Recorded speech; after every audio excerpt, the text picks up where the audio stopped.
আপনি একটু হেসে হেসে কথা বলবেন, আপনাকে কেউ দামও দিবে না, সম্মানও করবে না, ভয়ও পাবে না। একটু মুড নিয়ে কথা বলবেন, আপনার পাশেও কেউ আসবে না, পিছন থেকে বদনাম করবে, কেউ চেহারা দেখলেও ভয় লাগে। কেউ যখন একটু মিশুক হয়, তাকে দেখে অনেকে বলে এদের কোনো প্রেস্টিজ নাই, আত্মসম্মান নাই, হায়া শরম নাই, সবার সাথে মিশে যায়। আবার সে মানুষটা যখন ওই কথাগুলাকে কানে নিয়ে নিজেকে রিজার্ভ করে ফেলে, কারোর সাথে মিশে না, কথা বলে না, বলে যে দেখ না তার বাপটা কেমন, অহংকারটা কেমন, মিশলো জ্বালা, না মিশলো জ্বালা। আপনি একটু হেসে হেসে কথা বলবেন, আপনাকে কেউ দামও দিবে না, সম্মানও করবে না, ভয়ও পাবে না। একটু মুড নিয়ে কথা বলবেন, আপনার পাশেও কেউ আসবে না, পিছন থেকে বদনাম করবে, কেউ চেহারা দেখলেও ভয় লাগে। আপনি খাইলেও জ্বালা, না খাইলেও জ্বালা, হাঁটলেও জ্বালা, বসলেও জ্বালা, ঘুমাইলেও জ্বালা, না ঘুমাইলেও জ্বালা, বেশি মিশলেও জ্বালা, কম মিশলেও জ্বালা, কথা বললেও জ্বালা, কথা না বললেও জ্বালা। কারণ এটা দুনিয়া, এটা জান্নাত নয়। এখানে এগুলা যতদিন বেঁচে থাকবেন এগুলা থাকবে। তাই বুদ্ধিমানরা মানুষকে খুশি করতে না চেয়ে মানুষের স্রষ্টাকে খুশি করার পিছনে লেগে যায়। সুবহানাল্লাহ। কারণ স্রষ্টা যখন কোনো বান্দার উপর রাজি হয়ে যায়, ওই স্রষ্টার সমস্ত সৃষ্টি ওই সৃষ্টির বান্দাটাকে মহাব্বত করতে শুরু করে, ওই বান্দাকে মহাব্বত করতে শুরু করে, যে রবের সন্তুষ্টি হাসিলের পক্ষে লেগে যায়। বলেন না সুবহানাল্লাহ। আল্লাহ তাআলা আমাদের সবাইকে সেই নিয়ামত নেওয়ার তৌফিক দান করুন। আমিন। এবার আমি কিছু কথা বলবো, আপনারা শুধু বুঝে বুঝে আমাকে উত্তর দিবেন। আল্লাহর ভালোবাসা আমাদের দরকার আছে কি নেই? আছে। রবের ভালোবাসা ছাড়া বান্দার জন্য, নবীর ভালোবাসা ছাড়া উম্মতের জন্য প্রাণহীন একটা পুতুল মাত্র আমরা। কথা বলেন ঠিক কি না? আল্লাহ কাদেরকে ভালোবাসেন, কাদেরকে ভালোবাসেন না। আমি কিছু কথা বলবো, আপনারা শুধু শুনে শুনে বলবেন আল্লাহ কি এই সমস্ত বান্দাদেরকে পছন্দ করেন নাকি করেন না, ভালোবাসেন কি বাসেন না, আপনারাই বলবেন। অত্যাচারীকে আল্লাহ ভালোবাসে না। আওয়াজটা মনে হয় একটু বড় হবে। অত্যাচারীকে আল্লাহ ভালোবাসে না। সুদখোরকে আল্লাহ ভালোবাসে না। ঘুষখোরকে আল্লাহ ভালোবাসে না। বেয়াদবকে আল্লাহ ভালোবাসে না। ঝগড়াটিকে আল্লাহ ভালোবাসে না। প্রতারককে আল্লাহ ভালোবাসে না। 2 নম্বরই যারা করে তাদেরকে আল্লাহ ভালোবাসে না। আল্লাহর সীমাকে লঙ্ঘন যারা করে তাদেরকে আল্লাহ ভালোবাসে না। মুরব্বির সাথে যারা বেয়াদবি করে তাদেরকে আল্লাহ ভালোবাসে না।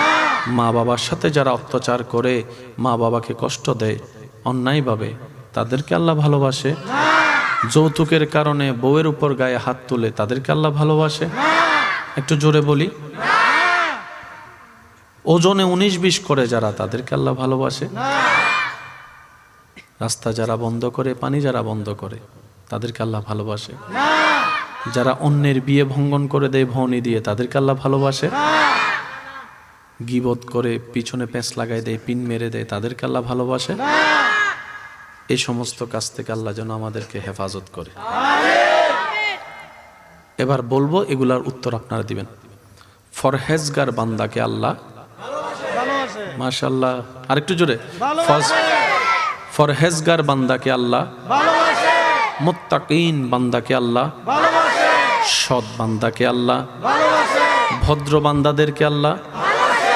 নম্র বান্দাদেরকে আল্লাহ ভালোবাসে। সহযোগিতাকারী বান্দাদেরকে আল্লাহ ভালোবাসে। উপকারী বান্দাদেরকে আল্লাহ ভালোবাসে। ধৈর্যশীল বান্দাদেরকে আল্লাহ ভালোবাসে। সহ্য যারা করে রবের সন্তুষ্টির দিকে তাকিয়ে, তাদেরকে আল্লাহ ভালোবাসে। নামাজীদেরকে আল্লাহ ভালোবাসে। রোজাদারকে আল্লাহ ভালোবাসে।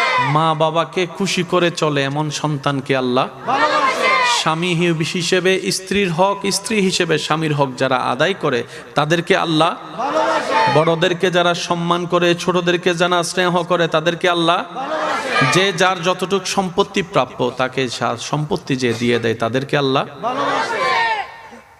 যারা ধৈর্য ধারণ করে, তাদেরকে আল্লাহ ভালোবাসে। একবার বলি সুবহানাল্লাহ। আল্লাহ আমাদেরকে যে হায়াতটা দিয়েছেন, এই হায়াতের মেইন অর্থটা কি? এক কথায় বুঝি, পরকালীন সুন্দর জীবন পাওয়ার জন্য আল্লাহ আমাদেরকে একটা সুযোগ দিয়েছেন। সুবহানাল্লাহ। আর একটু মহাব্বতে সুবহানাল্লাহ বলা যাবে। পরকালীন জীবনকে সুন্দর করার জন্য আল্লাহ তাআলা আমাদেরকে যে সুযোগটা দিয়েছেন, এটার নামে হায়াত, এটার নামে জীবন। আল্লাহ কিন্তু একবারও বলে নাই খাওয়া দাওয়া বন্ধ কর, আমাকে খুশি করতে লেগে যা। একবারও বলে নাই। ব্যবসা করতে পারবি না, চাকরি করতে পারবি না, আল্লাহ একবারও বলে নাই। আল্লাহ এটা পর্যন্ত বলে নাই ঘর থেকে বের হয়ে রাস্তায় যেতে পারবি না, বন্ধু বান্ধবের সাথে দেখা করতে পারবি না, কথা বলতে পারবি না, শুধু আমাকে নিয়ে থাকবি। আল্লাহ একটাবারও বলে নাই।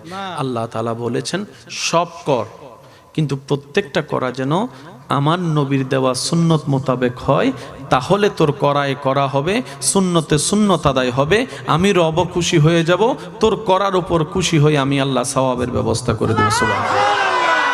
করতে নিষেধ করেননি, তবে আল্লাহ চেয়েছেন, আল্লাহ চাচ্ছেন আমরা যেন কাজগুলোকে সুন্নত মোতাবেক করি। এখানে আমি একটা কথা এড করতে চাই, সেটা হচ্ছে যে নবীজির সুন্নত। সুবহানাল্লাহ। বিজ্ঞানের যতগুলো আবিষ্কার আছে আপনি একটু দেখলে দেখবেন বিজ্ঞান অনেক কিছুই আবিষ্কার করেছে যে একই তত্ত্ব 1450 বছর আগে আল্লাহ তাআলা নবীর মাধ্যমে জানিয়ে দিয়েছেন।